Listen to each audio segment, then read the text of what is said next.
मित्रांनो, 4 विभागातील जवळपास 19 ते 20 जिल्ह्यांना अतिवृष्टी नुकसान भरपाई परत एकदा डबल मिळणार आहे.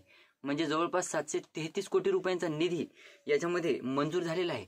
तर आजच्या व्हिडिओमध्ये आपण त्याविषयीची सविस्तर माहिती बघण्याचा प्रयत्न करणार आहोत. तत्पूर्वी जर चॅनलवर नवीन असाल तर चॅनलला सबस्क्राईब करा आणि जे समोरील बेल आयकॉन बटन आहे ते मात्र दाबायला विसरत जाऊ नका.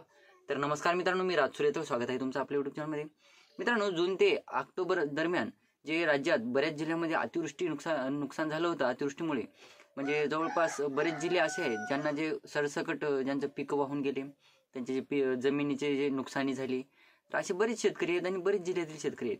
तर या जिल्ह्यातील जवळपास पुणे, नागपूर, अमरावती आणि छत्रपती संभाजीनगर या 4 विभागातील जवळपास 19 ते 21 जिल्ह्यांमध्ये ही नुकसान भरपाई परत एकदा दुसऱ्यांदा मंजूर करण्यात आलेली आहे.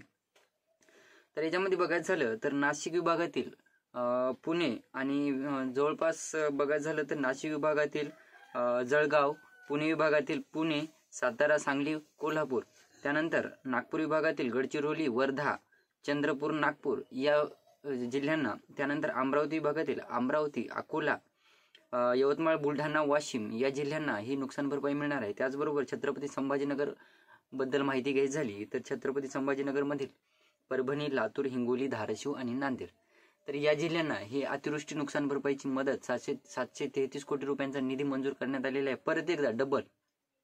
तर याच्यामध्ये बघायचं झालं तर जवळपास 2 हेक्टरच्या मर्यादेत बघायचं झालं 47,000 रुपयांचा निधी मंजूर करण्यात आलेला आहे. म्हणजे 2 हेक्टरच्या मर्यादेत 47,000 एकंदरीत बघायचं झालं तर हेक्टरी बघायचं झालं तर 20 ते 22 रुपयांचा निधी, 20 ते 22 हजारांचा निधी हा मंजूर करण्यात आलेला आहे. तर ही होती छोटीशी माहिती मित्रांनो. जर तुम्हाला देखील या जिल्ह्यातील शेतकरी संख्या आणि जिल्हा वाईज जे निधी मंजूर झालेला आहे ते किती आहे हे बघायचं असेल तर कमेंट करून सांगा. चॅनलवर नवीन असाल तर चॅनलला सबस्क्राईब करा आणि समोरील बेल आयकॉन बटन दाबायला विसरू नका. धन्यवाद.